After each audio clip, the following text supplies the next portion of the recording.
Okay guys, so we're over here. I didn't do an intro this morning. We're just kind of running a little bit behind. We got started a little bit later than normal.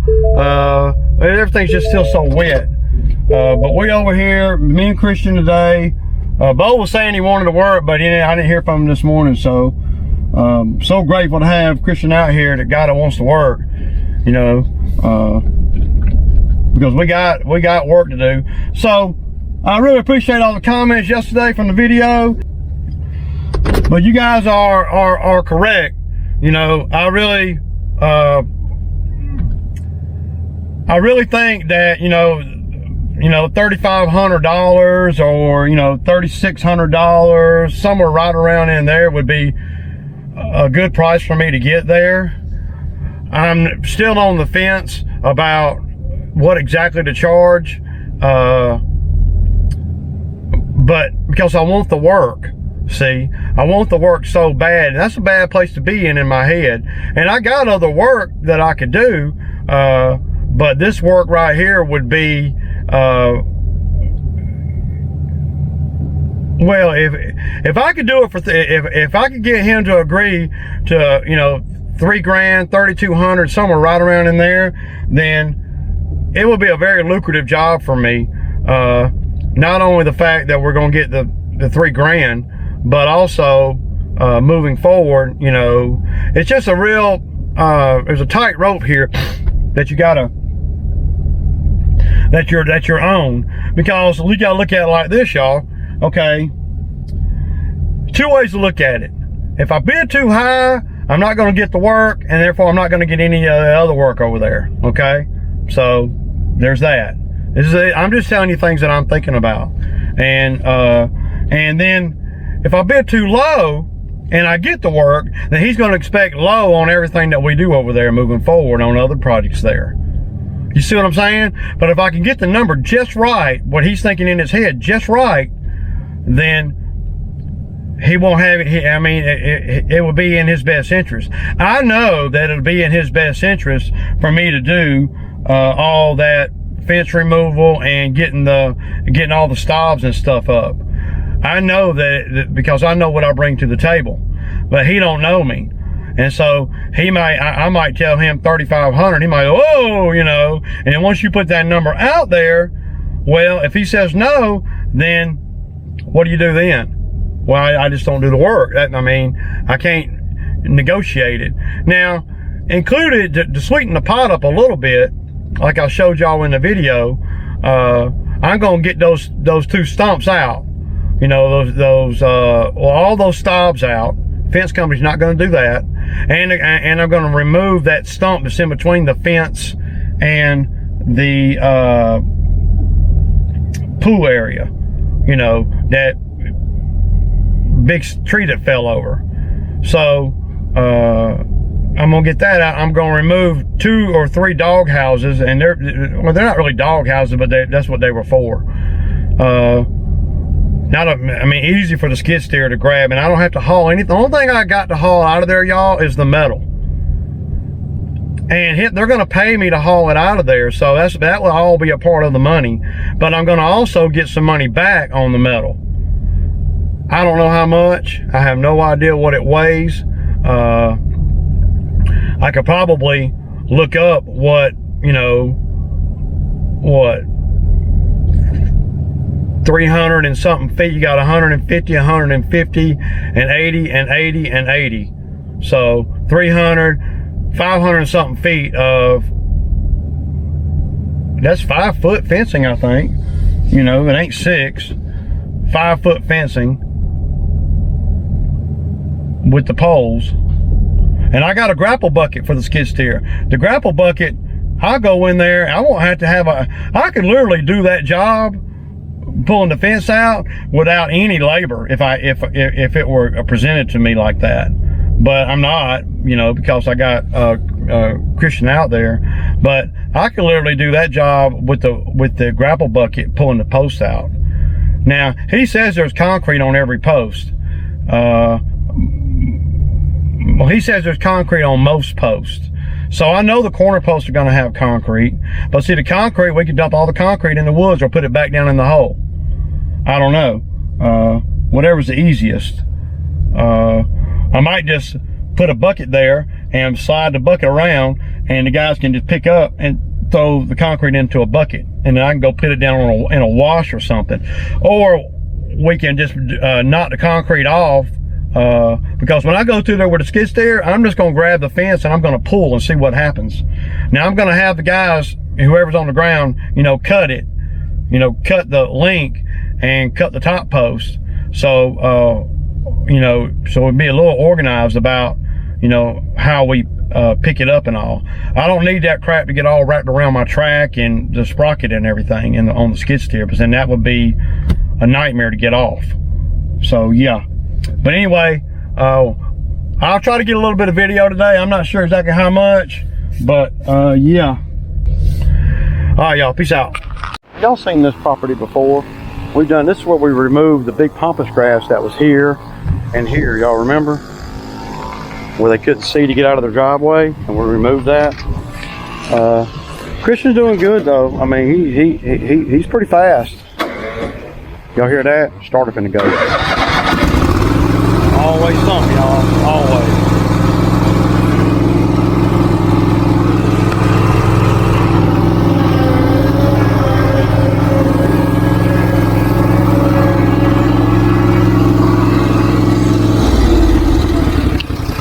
So over here, y'all, we do this one, we do that one, we do that one, and we do the one across the street. So this is this is $300. Well, we'll be at 300 when we get done with this one. We done one more.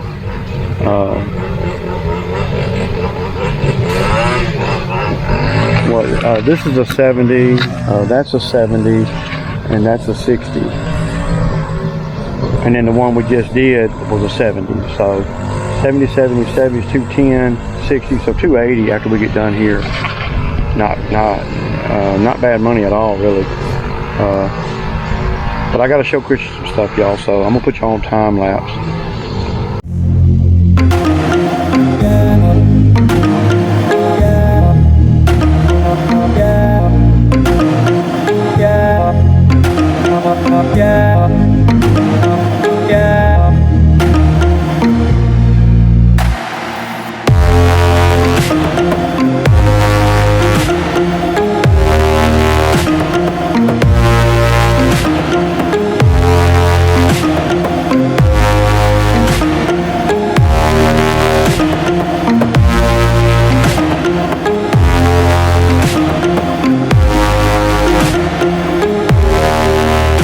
Man, we got done. I'm gonna go down here and get me a Sammy, man. I forgot that yeah, I need a Sammy. So we'll go down here to Publix and grab me a damn boar's head Sammy, y'all. Yeah, we did good today. We got done with what we needed to get done today. My scheduling and all is just a nightmare right now because of all the rain we had. And trying to pick and choose which ones we do and which ones we don't, and which ones we do and which ones we're going to skip. Well, that's has a lot to do with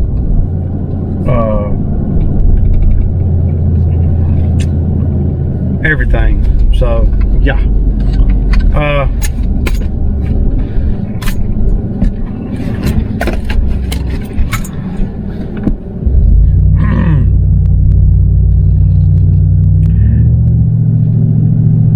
I got to bring the mower back up here and cut that back 40 back there on that one. So I'll do that today. And it's right now it's 1:30. So I knew we wasn't going to be working long today because we're trying to. Well, it's Saturday and. I'm not going to get on one of these routes and not be able to do the whole route, and that's been the problem, Yeah, we had a good day, man. Just me and Christian, and he's doing great, man. He's learning. I really haven't put him in the videos hardcore or nothing. Y'all might see him in some time lapse stuff and that kind of thing, because got to be patient, you know. Patience, y'all, patience.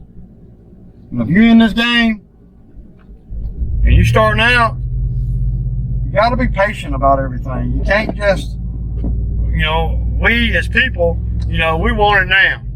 You know, that's just want it right now. Right? But you got to be patient, man, when it comes to getting your equipment together, getting your truck and trailer, and you know, you got to be projecting and thinking about what you really want to do while you're working the 9 to 5. You know, not many people, and I'm not saying everybody, not many people are going to come out here and start off with the equipment like you see that I have. You know, in the beginning, I didn't have none of this stuff, so this is just, you know, building blocks as I go, stepping up, and keep stepping. And I'm still stepping, you know, as my money and my finances allow me to, right? So, you know, what I've seen a lot of guys do, they want to start their own gig and they want to be in business for themselves, but they don't have the patience it takes to plot and plan your life, pretty much, you know. So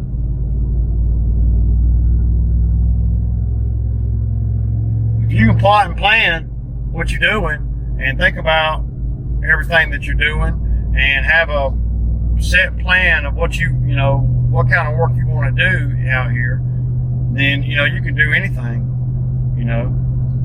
But you're not going to wake up one day and say, I think I'm going to cut grass for a living, and then it'd be easy. You might do that, but it ain't going to be easy for you. It's going to be difficult. It's going to be challenging. It's going to be expensive too, if you don't have any equipment and stuff. You know, your equipment is, you know, in this game is everything. You know, you don't have to have, you know, $14,000 lawnmowers, you know, to make a living out here.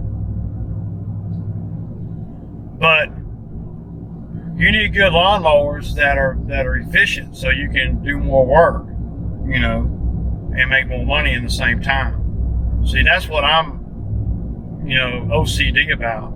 I want to do more work in the same time, and that's why I have the machines that I have. You know, a lot of people think, well, damn, I'm going to spend $10,000 on a lawnmower. That's a lot of money, and it is a lot of money. Don't get me wrong; it's a whole lot of money. But a lot of times, what they're not thinking about is if they're stepping from, say, a residential mower. What they're not thinking about is how much time it's going to save them, and that's going to reflect their bottom line.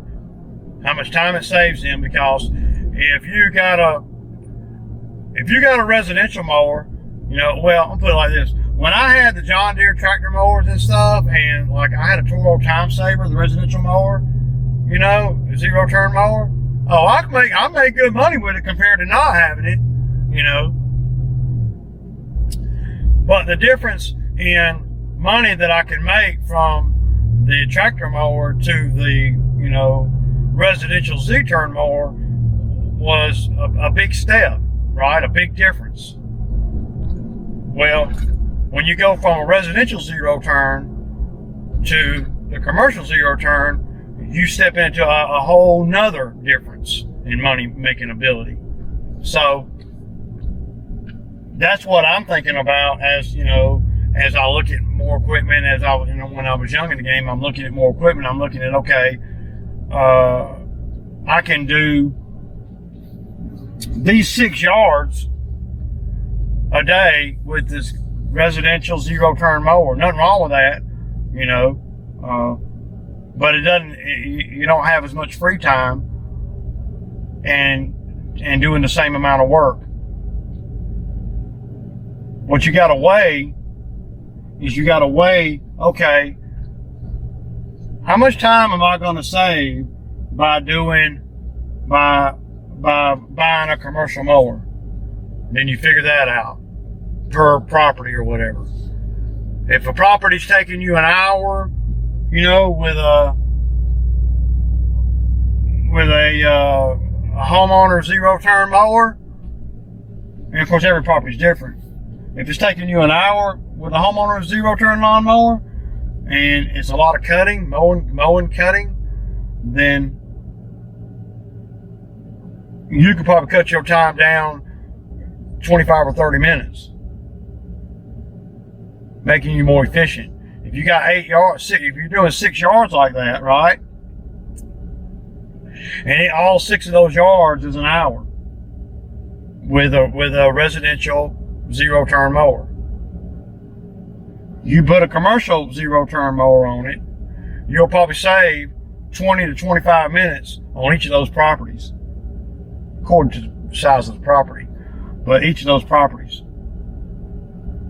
Now, what that does is, what's 6 times 20? That's another 2 hours of time that you're saving, which gives you more time to do more work. So now you can go do 3 more properties in those 2 hours and make an additional $200 or so. And see, that's what a commercial mower does for you that a residential mower is not going to do.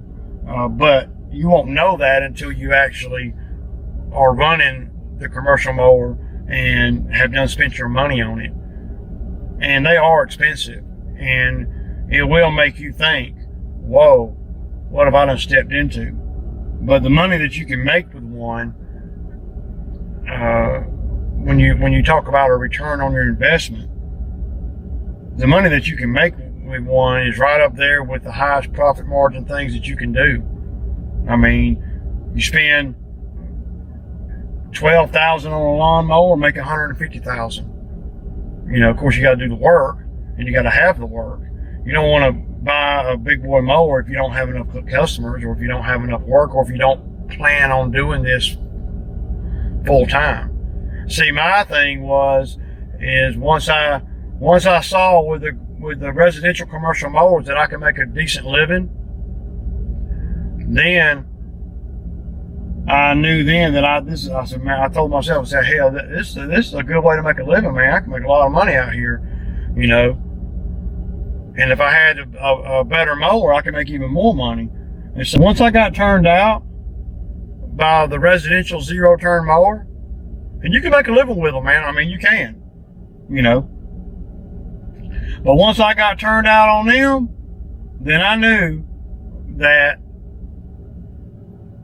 well, number one, I knew that this is what I was going to be doing for my livelihood. I wasn't, you know, I was not wavering in that, you know, because I already knew that I had enough customers and enough work to where I could make a living. And if I could do that with a homeowner grade zero turn lawnmower, then I knew that I could do it with a commercial grade zero turn lawnmower.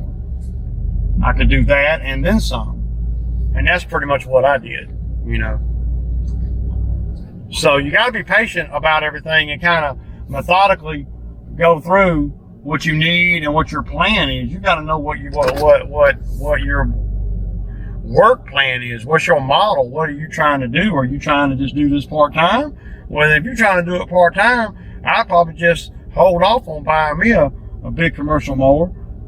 You know, unless I, you know, ran up on a deal where I buy a used commercial mower. You know, I ain't against buying used mowers, you know. But you have to damn be thinking like, is this what I'm going to be doing for my livelihood? Is this what I'm going to be doing for a living? And if you answer those questions yes and yes, then you got to, you know, have the infrastructure to do that. And you don't want to continue to buy homeowner grade mowers any longer than you absolutely have to, you know, if you want to make a lot of money. Now, you can make a great living with a homeowner mower. I did it for years. And I know there's a lot of guys on YouTube and stuff that swear by the homeowner lawnmowers, the zero-turn mowers, and you can make good money, you know. But over a period of time, you know, to have commercial grade mowers, zero-turn mowers, you can really make even more money. Going to cost you more, but you can make a lot more, and they don't lose their value, you know. I mean, with the homeowner mowers that I had, with the Toro Time Savers mowers that I had, you know, zero-turn mowers that I had, residential mowers, shoot, they rarely made it to 1,000 hours. I mean, I'm just saying, the engine rarely made it that far, you know. So, and then I had to be buying another one, and then there all kind of stuff going wrong with it all along the way. I'm breaking this and bending that, breaking this, because it just ain't made for the rigors of work running every day. Though you can. I'm not saying that you can't make a damn good living with a residential mower. You can. But if you're gonna step up and get bigger and grow, you're gonna have to buy some commercial machines, you know. But everybody's goals are not what my goals are. My goal, well, at one time was just to get real big, but the labor has caused me to step back just a little bit, you know. But it took a lot for me to, you know, I kept wanting this yesterday and that yesterday, and it just, and when I look back on it, I see how impatient I was. I also see how being impatient didn't bode well for me in some situations. My problem was I didn't have any money, so I didn't have a choice but to start out with residential equipment, you know. But I think that's kind of necessary in order to build a business that you know that you can make money at. That's why I know what I know, because I've been through from nothing to now. From push mowing to the Snapper 25-inch, you know, rear engine mowers, to yard machine 42-inch riding tractor mower, to a John Deere tractor mower, to a Toro Time Saver mower, to an Exmark Quest SP mower, and then to the Laser Z mowers, and then to the Skag and the Ferris mowers. But the Skag, the Ferris, and the Laser Z's, they're all on the same level as far as commercial mowers. They're all tough and can take a beating. Y'all don't get it twisted or nothing, man. I'm not saying you can't make a living with, you know, a residential mower, zero-turn tractor mower, but you can. You just are not going to be as efficient as you possibly could be. It's a fact, you know. You might be making good money, but if you had a commercial grade mower, you'd make more. Of course, you're going to spend more too to get one. You guys, that's where you got to weigh your options and shit, you know. But we had a pretty ugly week.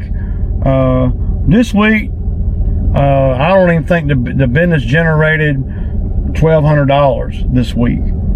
So we didn't have a good week as far as making money, but the work ain't going nowhere, right? They're not going to hire anybody else to cut the grass because I didn't come last week in the rain. So